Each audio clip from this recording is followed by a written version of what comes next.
They were the most feared MAFIA twins in Seoul. Together, they were unstoppable, but an accident rendered them infertile. I grew up scared of them, but now my father owes them, and I am the price. I am Mirabelle, a Tanzanian, the lady whose beauty ignites something dark in them. They both want me, would die if they didn't have me, and me, I don't want to choose, I want them both. Why have one when I can have all? Welcome to Afro-Korean Stories, besties. As usual, I always strive to give you the best stories. Don't click off. You are about to experience something so unique from what you are used to. The contract sat on the mahogany desk between us, crisp and final. My father's shaking hands had already signed it. Now it was my turn. Sign it, Mirabelle. Kang Dae's voice was velvet over steel. He stood by the window, backlit by Seoul's glittering skyline, looking every inch the devil my mother had warned me about before she died. I gripped the pen tighter, my brown skin stark against the gold trim. And if I refuse, then your father loses more than money. Minjun spoke from where he leaned against the bookshelf, quieter than his twin, but no less dangerous. He loses his life. Is that what you want? My chest constricted. I looked at my father, slumped in his chair, and saw only a shell of the man who'd raised me. Gambling had destroyed him. Now it would destroy me too. How long?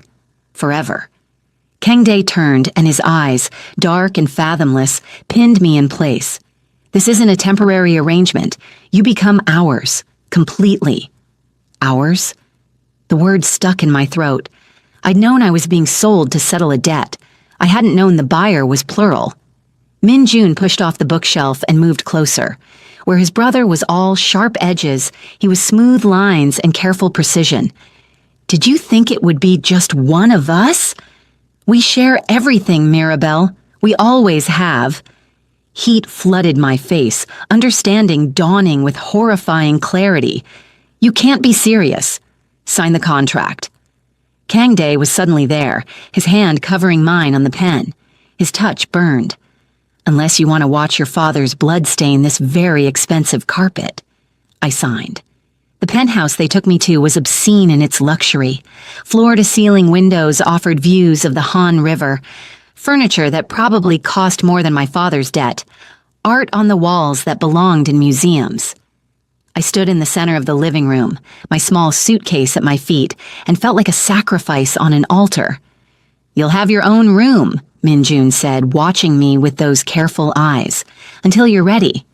Ready for what? But I knew. My body knew, responding to their proximity in ways that shamed me. For us. Kang Dae circled me slowly, a predator assessing prey. We're not animals, Mirabelle. We won't force you, but make no mistake. You will want us. You'll beg for us. You're insane. I grabbed my suitcase, needing distance, needing air. Where's my room? Minjun led me down a hallway, opened a door to reveal a bedroom larger than my entire childhood home. Everything you need is here. Clothes in the closet, your size, toiletries in the bathroom. If you need anything else, ask. What I need is to go home. He stepped closer, and I caught his scent. Sandalwood and something darker, more primal. This is home now. The sooner you accept that, the easier this becomes. His fingers traced my jawline, feather light. We're not the monsters you think we are. You bought me. My voice shook. That makes you exactly the monsters I think you are. We saved you. His hand dropped. Your father's debts weren't just to us. The Yakuza wanted him dead. The Chinese triads had already sent warning shots. We gave him an out and we gave you protection. Try to remember that when you hate us. He left, closing the door softly behind him. I stood there trembling, not from fear, but from the unwanted heat his touch had sparked. I hated them. I had to hate them. Feeling anything else was madness. 3 days passed in a strange limbo. They left me alone, letting me explore the penthouse like a caged bird testing the bars. I found a library that made my literature-loving heart ache, a kitchen stocked with foods from home that made my eyes burn. They'd researched me, learned me, The thought was both terrifying and thrilling in ways I refused to examine. On the fourth night, everything changed. I was reading in the library when Kangdae found me. He looked different. Hair mussed, jacket gone, tie loosened, human, almost. You've been avoiding us. I've been giving you what you wanted, space. I don't want space. He sat across from me and the air thickened. I want to know you, the real you, not the terrified girl hiding in her room. You want to know me? Anger sparked, hot and sharp. Fine. I'm 23 years old. I was studying journalism before my father's mess destroyed that dream. I love storms and hate liars. My favorite color is the orange of Tanzanian sunsets. And I never wanted this, any of this. Is that real enough for you? Something flickered in his eyes. You're angry. Good. Anger I can work with. It's better than the fear. Who says I'm not still afraid? Your eyes. He leaned forward, elbows on his knees. They're blazing right now, Mirabelle, like fire. It's beautiful. My breath caught. The way he said my name, with that slight accent, did things to my insides I didn't want to acknowledge. Don't. Don't what? Tell you you're stunning when you're furious. It's the truth. He stood, moved closer. Everything about you is stunning. Your skin, like polished mahogany. Your hair, those curls I want to wrap around my fingers. Your mouth. He stopped inches away, close enough that I felt his heat. Your mouth that I dream about every night. Stop. But I didn't move. Couldn't move. His proximity was intoxicating, drowning out logic and fear and everything that said this was wrong. Make me. The challenge hung between us, heavy and electric. I shoved him. Hard. He barely moved, but surprise flashed across his face. I am not yours to toy with. I signed your contract because I had no choice, but that doesn't mean I'll play your games. Everything is a game, Mirabelle. The question is whether you want to lose by hiding or win by playing. He caught my wrist as I tried to push past him. One dinner. Tomorrow night. The three of us. Let us show you we're more than the legends. And if I refuse? His thumb stroked the inside of my wrist, finding my racing pulse. I'll be disappointed, but I won't force you. That's not how this works. I yanked free and left, my skin burning where he'd touched me. That night, I barely slept. My mind replayed the encounter over and over, his words, his eyes, the way my body had responded despite my mind's protests. I was in trouble, deep, dangerous trouble. Morning came too soon. I found Minjun in the kitchen, cooking. The domesticity of it jarred. You cook? I do many things that might surprise you. He flipped something in the pan, pancakes, I realized. Hungry? My stomach answered for me. I sat at the island watching him work with the same precision he applied to everything else. Your brother said dinner tonight. He told me. Will you come? Do I have a choice? Always. He plated the pancakes, added fruit, set it before me with quiet elegance. But I hope you will. Not because of the contract, but because you're curious. I see it in your eyes when you think we're not looking. Heat crept up my neck. I'm not curious. Liar. He smiled and it transformed his face from austere to devastating. Eat. You're too thin. We need to fix that. The pancakes were perfect. I hated that they were perfect. Hated that his care in making them made my chest tight. Why are you being nice to me? Why wouldn't I be? He poured coffee, added sugar the way I liked it without asking. You're ours now. We take care of what's ours. I'm not property. No. He met my eyes, and the intensity there stole my breath. You're so much more than that. You just don't see it yet. The boutique was called Elegance, tucked into Gangnam's most exclusive shopping district. I'd been summoned there by text, the message from Minjun simple and direct. Be ready at 2. Wear something comfortable. A car will collect you. I'd considered refusing. But curiosity, that dangerous curiosity Minjun had identified, won out. The driver was silent, professional, and the boutique was empty when we arrived. Empty except for the twins and a nervous-looking attendant. You didn't have to close the entire store, I said. taking in racks of designer clothes that cost more than most people made in a year. We wanted privacy. Kang Dae was dressed down today, black jeans and a fitted shirt that emphasized his build. You need a wardrobe. Consider this part of your contract benefits. I don't want your money. Too bad. Minjun appeared with an armful of dresses.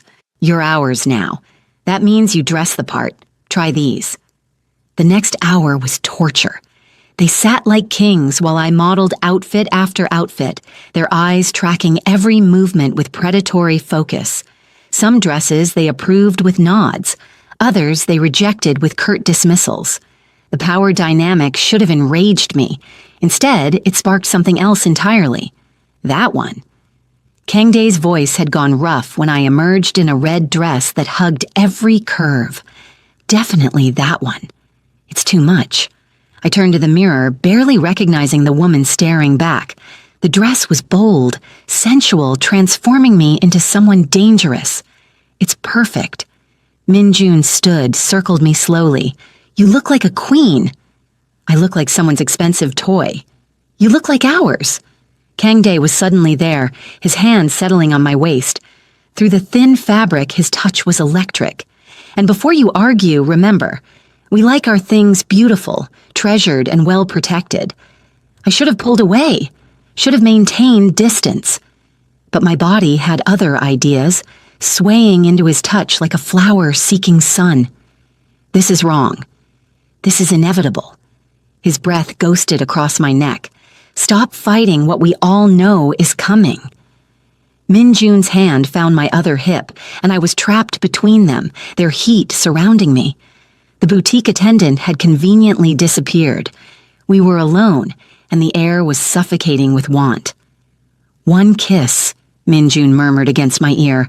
Let us show you it doesn't have to be terrible. I can't. But my resolve was crumbling, my body betraying me with every racing heartbeat. You can. Kang Dae turned me to face him, his hands framing my face. Just one. If you hate it, we'll stop. We'll back off. Give you more time. I should have said no. Should have run. But when his lips met mine, gentle and questioning, all thoughts of refusal evaporated. The kiss was nothing like I'd feared. It was reverent, almost sweet, coaxing rather than taking. When he pulled back, I was breathless. Then Minjun turned me toward him and kissed me completely differently. Where his brother had been gentle, he was consuming, showing me depths I hadn't known existed. His tongue traced my lower lip, requesting entry I granted without thought. The kiss deepened, and I felt myself melting, becoming liquid heat in their hands. When they finally released me, I was shaking. We should have done it days ago. Kang Dae's eyes were molten. Still want us to stop? I wanted to lie, wanted to say yes, maintain my dignity, my resistance. But my body was humming, alive in ways it never had been. I don't know what I want. Yes, you do. Minjun's thumb traced my swollen lower lip. You're just scared to admit it. They bought everything. Every dress, every outfit I'd tried on, and dozens I hadn't. The attendant reappeared with champagne and congratulations, and I stood there in the red dress, feeling like I'd crossed a line I couldn't uncross. Dinner that night was at an exclusive restaurant I'd only read about in magazines. We had a private room, just the three of us, and food that was more art than sustenance. I'd worn the red dress at their request, and the way they looked at me made me feel powerful and terrified in equal measure. Tell us about Tanzania, Minjun said as we ate. What do you miss most? The question surprised me. Everything. The warmth, the way the rain smells, my mother's family. Pain lanced through me. She died when I was 15. Cancer. That's when my father started gambling. He was trying to escape the grief. Kang Dae's hand found mine across the table. I'm sorry. The sympathy in his voice undid something in me. Why are you doing this? Really? You could have anyone. Why buy a bride you don't need? They exchanged one of their looks, silent communication flowing between them. Finally, Minjun spoke. 3 years ago, we were in an accident.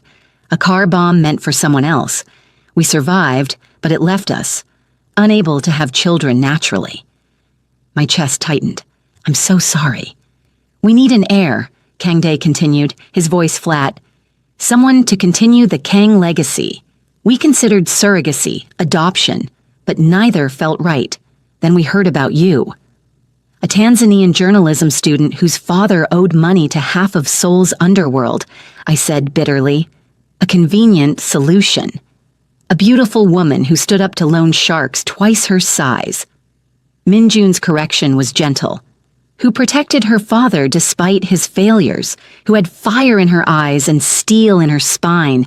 We didn't want convenient, Mirabelle. We wanted you. You don't even know me. We know enough. Kang Dae's grip on my hand tightened. We know you volunteer at the refugee center every week. We know you cry during sad movies, but hide it because you think tears are weakness.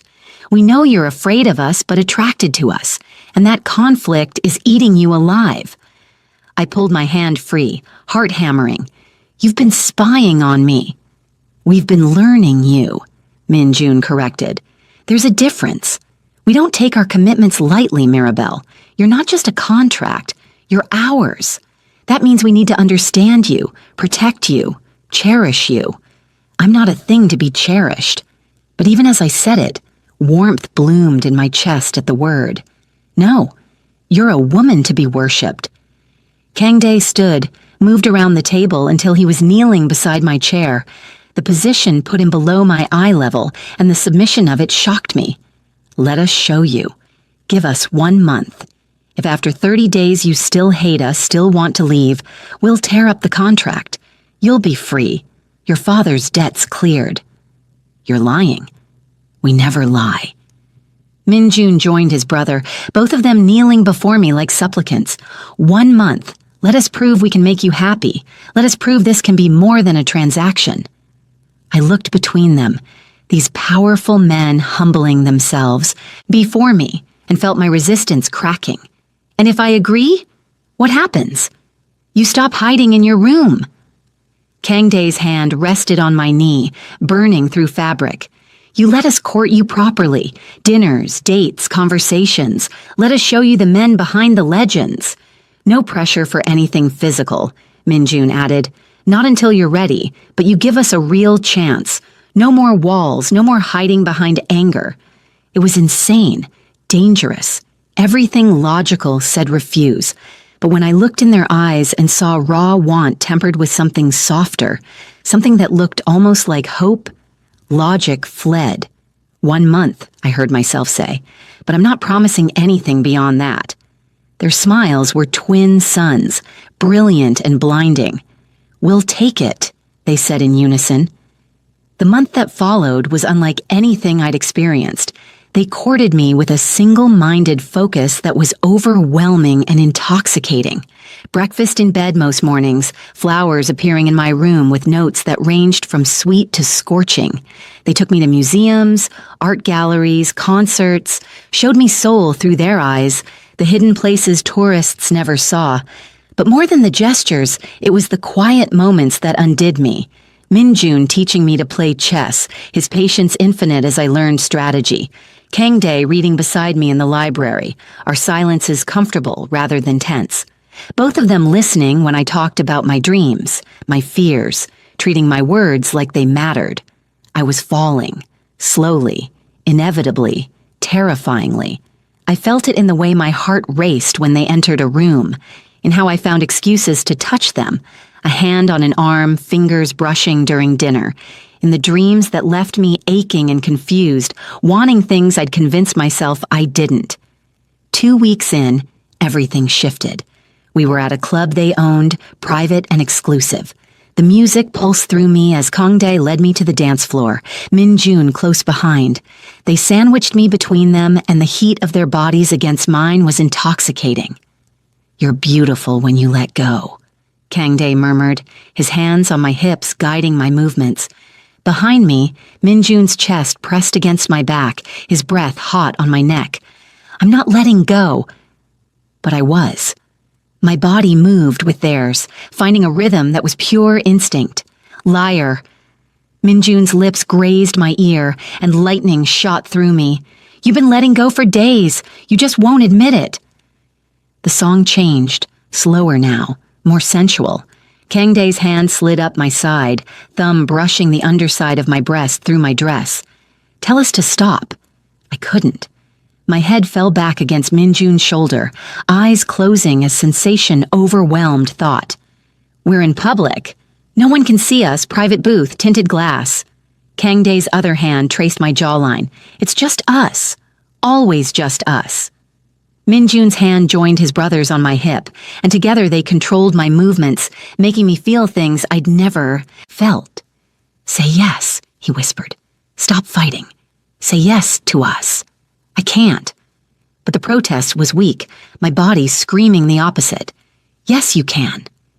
Kang Dae's forehead pressed against mine, his eyes boring into me.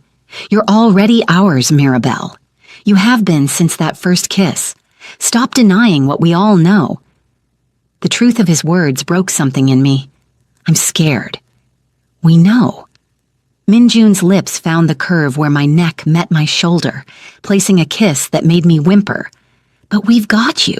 We'll always have you. The drive home was charged with electric tension. They sat on either side of me in the back seat, hands finding skin, lips finding pulse points. By the time we reached the penthouse, I was trembling, need and fear warring for dominance. Inside, Kang Dae pinned me against the door, his body a wall of heat. Last chance to say no. I looked into his eyes, saw the raw want there tempered with something deeper. Looked past him at Minjun, whose careful control was fracturing. These men who terrified half of Seoul were giving me power over them. The realization was heady, intoxicating. I don't want to say no. The admission freed something in me. I want this, want you, both of you. Kang Dae's kiss was fire, consuming and demanding. He lifted me, my legs wrapping around his waist instinctively. Minjun's hand tangled in my hair, turning my head so he could claim my mouth when his brother released it. They passed me between them, each kiss deeper than the last, each touch stoking flames higher. Bedroom, Minjun growled, and suddenly we were moving, a tangle of limbs and desperate touches. They laid me on their massive bed, our bed now, some part of my mind whispered, and stood back, eyes devouring. You're perfect, Kang Dae breathed, his hands going to his shirt buttons.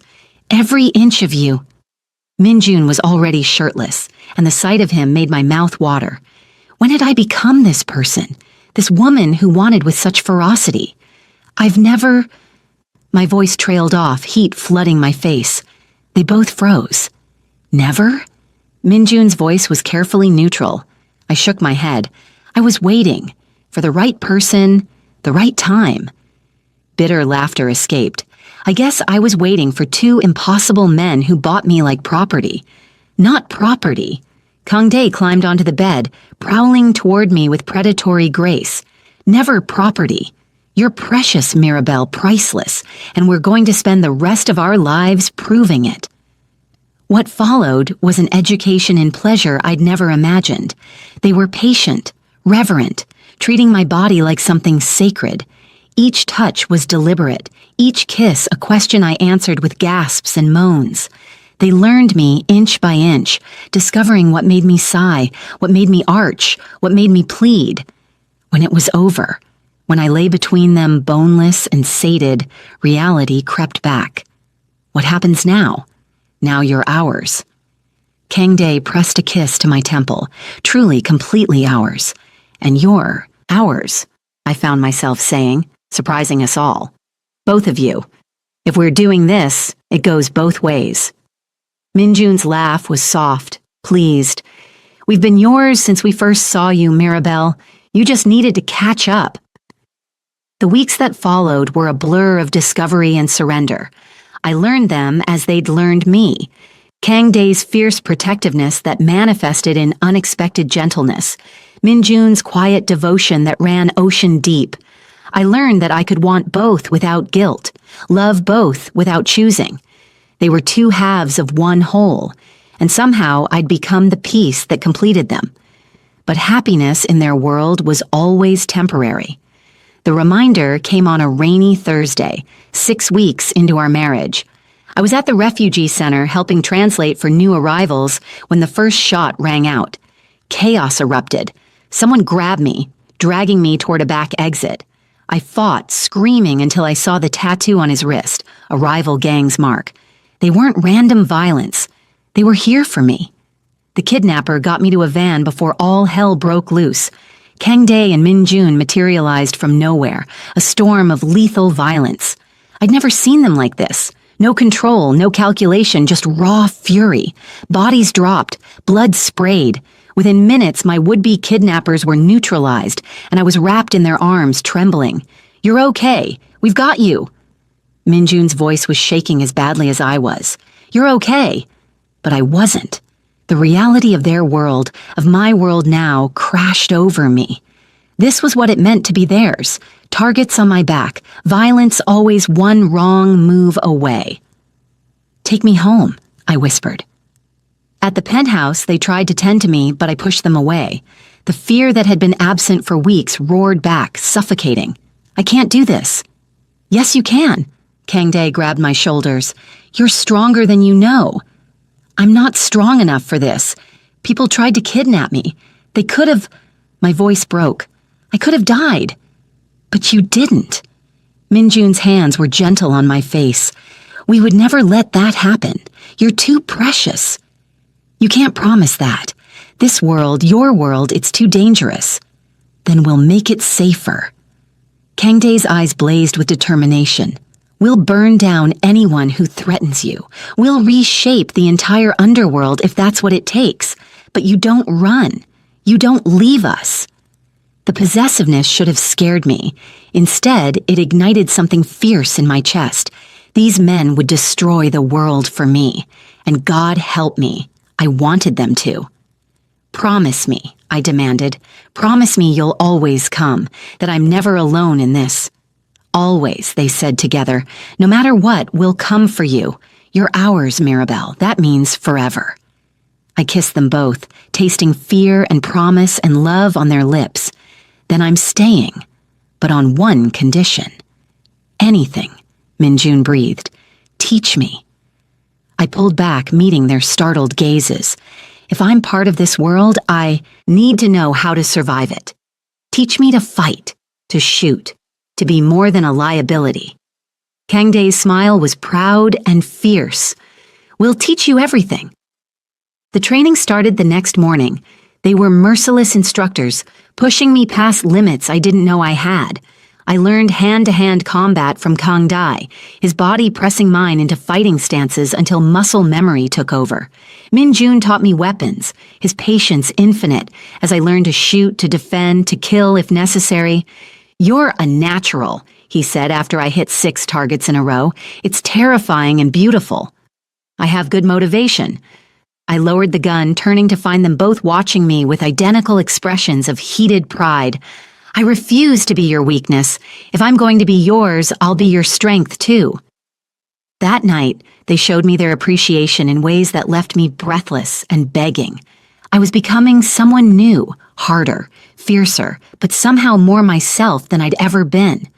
The girl who'd signed that contract was gone. In her place was a woman who'd chosen her monsters and made them into something more. 3 months into our marriage, I attended my first family meeting. The 5 families gathered, and I stood between my husband's chin high, wearing armor in the form of a midnight blue dress. Eyes assessed me, calculating my worth, my threat level. "This is Mirabelle Kang," Kang Dae announced, "our wife, and anyone who touches her signs their own death warrant." Park Min-ah, the only other woman in the room, smiled. "Welcome to the game, sweetheart. Try not to die." "I don't plan to." I met her gaze steadily. "I'm good at survival." The meeting was brutal. Territory disputes, profit margins, barely veiled threats. I stayed silent, watching, learning. These were the people who shaped Seoul's underworld. Understanding them meant understanding how to survive. I was nobody's weakness. I couldn't be. Not if I wanted to keep the men I loved safe, too. When it was over, Park Min-ah cornered me. "You're different from what I expected. Stronger." "I had good teachers." She laughed. Those two are obsessed with you. It's almost sweet if obsession can ever be sweet, but obsession makes people sloppy. Watch their backs when they're too busy watching yours." Her words haunted me.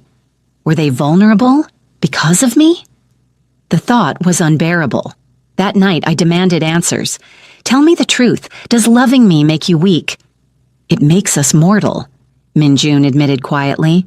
"Before you, we had nothing to lose. Now we have everything. Then we balance it." I pulled them close. "I protect you. You protect me. We protect each other. 3 points make a triangle, and triangles are the strongest shape." Kang Dae kissed me fiercely. "When did you become so wise?" "When I fell in love with 2 impossible men." The words were easy now, no longer terrifying. "I love you, both of you, completely. We love you too," they said, and the future stretched before us. Dangerous, uncertain, but ours to shape together. The months blurred into a rhythm that felt like breathing. Wake up tangled between them, their warmth chasing away nightmares. Training sessions that left me bruised and empowered. Dinners where business mixed with pleasure. Their hands finding mine under the table during tense negotiations. I was learning their world, and somehow, impossibly, it was becoming mine. But peace never lasted long in Seoul's underworld. The threat came on a Tuesday morning. I was reviewing shipping manifests. Minjun had started teaching me their legitimate business operations when both twins burst into the office, faces grim. "We need to talk," Kang Dae said, his jaw tight in that way that meant trouble. I set down my pen. "What happened?" Minjun pulled up security footage on his tablet. "Someone's been asking questions about you, about your family in Tanzania, your background, your relationship with us." Ice flooded my veins as I watched grainy footage of a man showing my photo around the refugee center. "Who is he?" "Lee Faction." Kang Dae's hands clenched into fists. "They're testing us, seeing if you're a vulnerability they can exploit." "Then show them I'm not." I stood, channeling the fear into fury. "What do we do?" They exchanged one of their looks, the silent communication that used to frustrate me, but now felt like witnessing something sacred. "We make a statement," Minjun said slowly. "Show every family in Seoul that touching you means death." "How?" Kang Dae's smile was dangerous. "By letting you prove yourself. There's a deal tonight, neutral ground. All 5 families will have representatives there. You come with us, stand as our equal. Show them you're not just our wife, you're a force they need to respect." Every instinct screamed caution. This was deeper than I'd ventured, real exposure to their world's brutality. But backing down now meant being protected forever, always the weakness they had to guard. What do I need to do? "Be yourself." Minjun's hand cupped my cheek. "Be the woman who faced down loan sharks, who learned to shoot in 3 weeks, who walks through our world like she was born to it. That woman terrifies them more than any threat we could make." The location was a warehouse in Incheon, industrial and isolated. We arrived in a convoy, security tight enough to make me feel like a president. Inside, the other families were already positioned. Park, Lee, Choi, Yoon remnants, now led by a cousin. Everyone armed, everyone assessing. I walked between Kang Dae and Minjun, head high, wearing black that made my skin glow and my intentions clear. I wasn't prey. I was a predator in training. "Gentlemen," Minjun's voice carried authority that silenced side conversations. "And lady," he nodded to Park Min-ah. "Shall we begin?" The negotiations were complex. Territory adjustments, profit sharing from a new port route, disputes over protection fees. I stayed silent, watching the dance of power and manipulation. Lee Dong-hyun kept glancing at me, calculating. Finally, he spoke directly. "Mrs. Kang, I hear you've been taking quite an interest in your husband's business affairs." Trap. The question was designed to make me seem either ignorant or overreaching. "I take interest in everything that concerns my family, Mr. Lee, don't you?" "Family." He smiled, cold and assessing. "An interesting concept for an arrangement marriage. Tell me, how does a Tanzanian journalism student find herself married to Seoul's most dangerous twins?" "The same way any woman does." I met his gaze without flinching.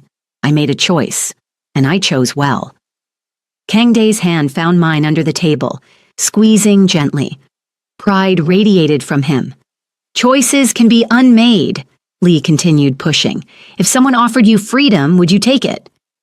The warehouse went silent. This was more than curiosity. It was an offer, a test, or both. Every eye fixed on me, waiting. I stood slowly, commanding attention without effort. Mr. Lee, let me be very clear since you seem confused. I'm not here because I'm owned. I'm here because I choose to be. My husbands are mine as much as I'm theirs. And anyone who thinks I'm a weakness they can exploit should remember, the most dangerous weapon is one you underestimate. I pulled the gun from my thigh holster, Min Jun's training paying off, and placed it on the table with deliberate care. I'm not a damsel waiting for rescue. I'm a Kang, and we don't forgive threats. Park Min-ah laughed, the sound genuine. I like her more every time we meet. Lee, you just got schooled by a girl half your age.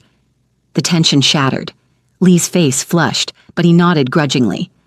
My apologies, Mrs. Kang. I meant no disrespect. Of course you didn't. I smiled, sweet and deadly. Now, shall we finish this business so we can all go home? The drive back was silent until we were safely in the penthouse. Then Kang Dae grabbed me, kissing me with bruising intensity. You magnificent creature, do you have any idea what you just did? Probably signed my own death warrant, I managed between kisses. You made yourself untouchable. Min Jun pulled me from his brother's arms into his own embrace. Lee won't move against you now. None of them will. You showed them you're not collateral, you're a player. Is that good or bad? Both. Kang Dae's hands spanned my waist. You're safer because they respect you. But you're also more visible, more of a target for anyone wanting to hurt us. Then I'll just have to be ready. I kissed them both, tasting pride and fear and love. I told you, I'm not your weakness. I'm your strength. They proved their agreement in ways that left me breathless and aching, their bodies worshiping mine with desperate reverence. This was what we'd become. 3 people so entangled that separating would mean tearing flesh from bone. The following weeks brought new challenges. With my position solidified, the twins began including me in actual business decisions. I sat in on strategy meetings, offered opinions on expansion opportunities, helped negotiate contracts. My journalism background gave me unexpected advantages. I could read people, spot inconsistencies in stories, dig for truth beneath surface lies. You should have been doing this from the start, Min Jun said one night after I'd spotted a potential embezzlement scheme in their casino accounts. You're brilliant at this.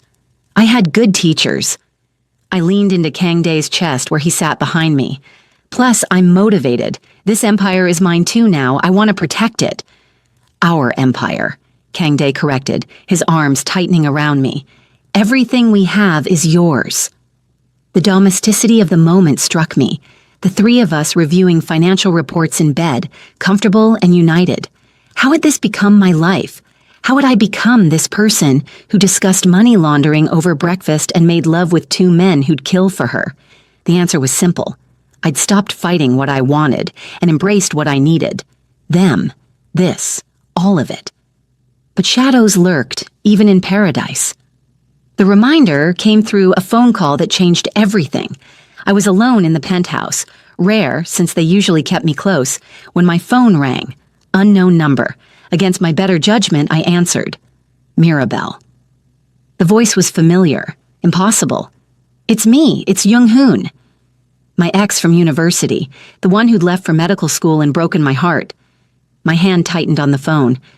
How did you get this number? I'm in Seoul. I heard you got married. I needed to know if you were okay. Every instinct screamed danger. The twins monitored my communications. This call would trigger alarms. I'm fine. You need to lose this number and forget about me. Are you, though? Fine? His voice dropped. Mirabelle, I know who you married. Everyone knows. Those men are dangerous. If you need help... I don't. The words came out harder than intended.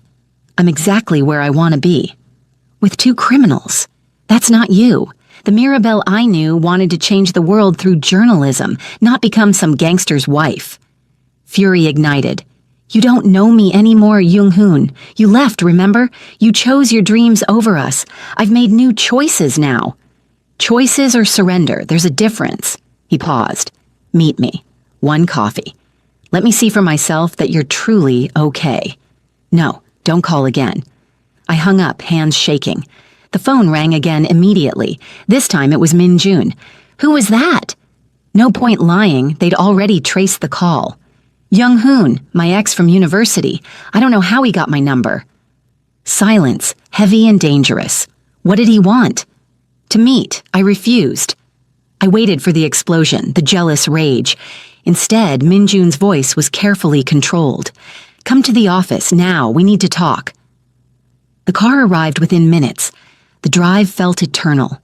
At their office building, a legitimate front for decidedly illegitimate activities. Security was tight. I was escorted to the top floor where both twins waited, faces grim. Sit. Kang Dae's tone allowed no argument. I sat, chin high despite my racing heart. If you're going to yell, just do it. We're not going to yell. Min-jun pulled up information on his computer. We're going to explain why Jung-hoon calling you is a problem. The screen showed surveillance photos of Jung-hoon, recent ones taken in Seoul. But he wasn't alone. He was meeting with Lee Dong-hyun's people. No. My denial was automatic. Jung-hoon wouldn't work with our enemies? Kang Dae's laugh was bitter. He approached the Lee faction 3 days ago, offered information about you in exchange for help rescuing you from us. The betrayal cut deep. Jung-hoon, who'd claimed to care about me, was using me as a pawn in someone else's game. Why would he do that? Money, probably. Lee offered him a substantial payment. Min-jun's eyes softened slightly. Or maybe he genuinely thinks he's saving you. Either way, he's made himself a threat. What are you going to do to him? They exchanged a look. That depends, Kang Dae said slowly. On you. On me? He's your past. Min-jun moved closer, crouching before my chair. If you have feelings for him still, if some part of you wants the life he represents, tell us now. We'll find another way to handle this. But if he means nothing, Kang Dae's voice was hard. If you're truly ours and only ours, then we handle him the way we handle all threats. They were asking me to choose. Jung-hoon's life hung in the balance, weighted against my loyalty to them. The girl I'd been a year ago would have begged for mercy, found another solution, but that girl was gone. He means nothing, I said clearly. He gave up the right to mean something when he left, and he made himself a threat when he went to your enemies. I stood, meeting their gazes without flinching. Do what you need to do, but make it clear. I'm not a victim to be saved. I'm exactly where I choose to be. The look they gave me was pure heat, pride and possession and love mixed into something overwhelming. You're sure? Min-jun pressed. Once we do this, there's no taking it back. I'm sure. And I was. Jung-hoon represented a past I'd mourned and moved beyond. He didn't get to drag me back into it now. Just make it clean, quick. He was wrong, but he's not evil. For you, Kang Dae promised, always for you. They handled it that night. I didn't ask for details, didn't want to know. All I knew was that Jung-hoon's body was found in his hotel room. Apparent heart attack. No violence, no suffering. A mercy I'd requested, and they'd granted. The guilt came later, in quiet moments. I'd essentially ordered a man's death. The weight of it pressed on my chest, making breathing difficult.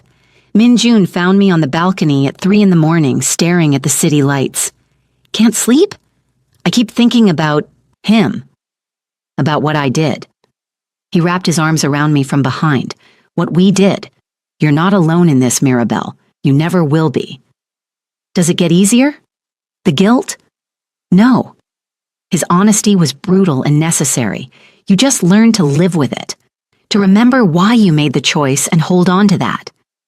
I chose you, I whispered. Both of you. Over everything else, I chose this. And we choose you. Kang Dae's voice came from the doorway. He joined us, completing our triangle. Every day, every moment. There's no version of our future that doesn't include you. I turned in their arms, looking between the two men who'd become my entire world. Promise me something. Anything, they said together. If I ever become someone I don't recognize, if this life changes me into something dark and twisted, promise you'll remind me who I was, who I wanted to be. You're not dark and twisted. Minjun's hand cupped my face. You're strong. There's a difference. You're ours. Kang Dae's kiss was gentle, and we don't let our treasures tarnish. We protect them, polish them, keep them perfect. I'm not perfect. You are to us. They took me to bed and loved me with aching tenderness, washing away the guilt and fear with touch and whispered promises. This was my redemption and my damnation, wrapped in silk sheets and strong arms. The following months brought a strange peace. The 5 families maintained their territories without conflict. Business flourished. I settled into my role as the twins' wife and partner, contributing ideas that increased profits and reduced risk. I was good at this, I realized. Good at reading situations, anticipating problems, finding solutions. You should have been born into this world, Park Min-ah told me during one of our increasingly frequent meetings. She'd become something like a mentor, teaching me the nuances of power in a male-dominated sphere. You have the instincts for it. I was born into journalism, I countered. This was thrust upon me. Was it? She sipped her tea, eyes knowing. Or did you choose it? There's power in that distinction, Mirabelle. Own your choices. Her words resonated. I had chosen this. Maybe not at first, maybe not willingly, but somewhere along the way the cage had become a throne, and I'd claimed it deliberately. 6 months after Jung-hoon's death, I discovered I was pregnant. The realization came slowly. Missed period, exhaustion, nausea that couldn't be explained. The test confirmed it. 2 pink lines that changed everything. I stared at it in the bathroom, hands shaking, mind racing. They'd said they were infertile. The accident had made natural conception impossible. But here I was, carrying proof that miracles existed, or that doctors were wrong. I found them in the office, poring over shipping manifests. They looked up when I entered, and whatever they saw on my face made them abandon work immediately. What's wrong? Kang Dae was there first, hands on my shoulders. Are you hurt? I handed him the test, unable to speak. Watched his face transform from confusion to shock to something like awe. Minjun took it from his brother's numb fingers, and the same progression played across his features. How? Minjun's voice cracked. They said we couldn't... I don't know. I found my voice. Maybe they were wrong. Maybe it's a miracle. Does it matter? You're pregnant. Kang Dae said it like he was testing the words, making them real. You're carrying our child. Our child, I confirmed. Then, because fear demanded acknowledgement, are you happy? Is this what you wanted? They answered by dropping to their knees before me, hands pressing against my still flat stomach with reverence that stole my breath. Happy doesn't begin to cover it, Minjun said, voice thick with emotion. You've given us everything, Mirabelle. Your trust, your love, your strength. And now this, a future we thought was impossible. Kang Dae's forehead pressed against my stomach. We're going to protect you both. Nothing will touch either of you. I swear it. I threaded my fingers through their hair, anchoring them to me. We protect each other. That's how this works, remember? The pregnancy changed everything and nothing. They became even more protective, which I'd thought impossible. Security doubled. I was rarely alone. Every appointment was attended by both of them, their wonder at ultrasound images almost childlike. There. The doctor pointed at the screen. Strong heartbeat. Everything looks perfect. I watched their faces, saw the love and terror and hope warring there. We were bringing a child into a dangerous world, a life that would be both blessed and cursed by their legacy. The responsibility was staggering. We need to tell the families, Minjun said on the drive home. Establish that the child is protected under all agreements. It also makes Mirabelle an even bigger target, Kang Dae countered. Every enemy will see this as an opportunity. Then we eliminate the enemies before they can move. My voice was firm. We've been reactive too long. Time to be proactive. They looked at each other, then at me. What are you suggesting? Minjun asked carefully. I'm suggesting we consolidate power. The 5 families are stable but separate. What if they weren't? What if the Kangs absorbed the others, created one unified organization? That's basically declaring war on everyone, Kang Dae said, but his eyes were bright with interest. Or it's offering them something better than constant territorial disputes and profit loss. I've been thinking about this for months, studying their operation and seeing inefficiencies. We approach them not as conquerors, but as the future. Join us willingly. Keep your territories, but contribute to a larger whole. Those who refuse, we crush them. Minjun finished, his smile sharp. It's risky, but it might work. It will work. I placed their hands on my stomach. Because we're not just protecting ourselves anymore. We're protecting the future. The campaign took months. Park Min-ah came on board first, seeing the logic in unified strength. The Choi and Yoon remnants followed, tired of fighting for scraps. Lee Dong-hyun resisted until we presented evidence of his embezzlement from his own family. He stepped down quietly, replaced by a cousin who saw reason. By the time I was visibly pregnant, the 5 families were one. The Kang Empire, with my husbands at its head and me beside them. We'd reshaped Seoul's underworld without firing a single shot, using strategy instead of violence. You did this, Park Min-ah told me at the celebration. They were the muscle, but you were the brains. Don't forget that. I couldn't. This was my legacy now, carved from necessity and choice in equal measure. The night before my due date, I stood on the balcony again, looking at the city we'd claimed. Kang Dae found me there, wrapping his arms around my swollen belly. What are you thinking? That I love you. The words were easy now, natural as breathing. That I love your brother. That I love this life we've built, even though it terrifies me sometimes. It terrifies us too. Minjun joined us, completing our triangle for what felt like the millionth time. But we face it together. Together, I agreed. Always together. Labor started 3 hours later. The birth was hard, painful, but worth every moment when they placed our daughter in my arms. She had my skin tone and their features, perfect and small and impossibly ours. She's beautiful, Kang Dae breathed, touching her tiny hand with infinite care. She's ours, Minjun corrected, his eyes wet with tears he wasn't ashamed of. Our miracle. I looked between them, these 2 impossible men I'd come to love with every fiber of my being, and felt complete. What should we name her? Hope, they said together. Her name is Hope. Because that's what she was. Hope for a better future. Hope that we could balance love and power, family and empire. Hope that the choices we'd made, the people we'd become, were leading somewhere beautiful. 3 months later, I stood before the united families in my first official appearance since giving birth. Hope slept peacefully in Minjun's arms, while Kang Dae stood at my other side, a united front. Some of you knew me as a foreign girl who married into power, I began, my voice carrying confidence hard-won through trials and choices. Some saw me as a weakness to exploit, but I stand before you today as Mirabelle Kang, co-head of this empire, mother to its heir, and a force you've learned to respect. Applause rippled through the room, genuine and earned.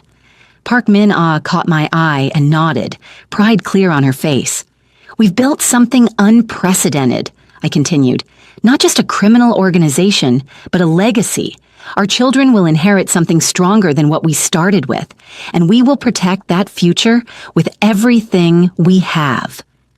More applause, louder now. These people who'd once looked at me with disdain or pity now saw strength. I'd earned that through blood and choice and refusing to be less than I could be. After the meeting, alone in the penthouse with my 2 impossible loves and our miracle daughter, I finally allowed myself to believe it. This was my life, not the life I'd planned or the one I dreamed of in university, but mine nonetheless, chosen and claimed and fiercely protected. "What are you thinking?" Minjun asked, reading my expression the way he always could, that I wouldn't change anything. I looked at him, at Kangdae, at hope sleeping between us. Not a single moment, not a single choice. This is exactly where I'm supposed to be. "With us," Kangdae confirmed, his hand finding mine. "With you," I agreed, "always with you, both of you." Because that was the truth I'd learned through fire and fear, and finally, love. Why choose when I could have everything? Why settle for half when I could claim it all? I was Mirabelle Kang, wife to Seoul's most dangerous twins, mother to their miracle, and a queen in my own right. The girl who'd signed that contract in fear and desperation was gone. In her place stood a woman who'd learned that sometimes the cage you're forced into becomes the kingdom you choose to rule. And I ruled it with 2 kings at my side and love fierce enough to burn down anyone who threatened what we'd built. This was my happily ever after, dark and dangerous and absolutely perfect. Drop a comment and let me know if you want more stories like this.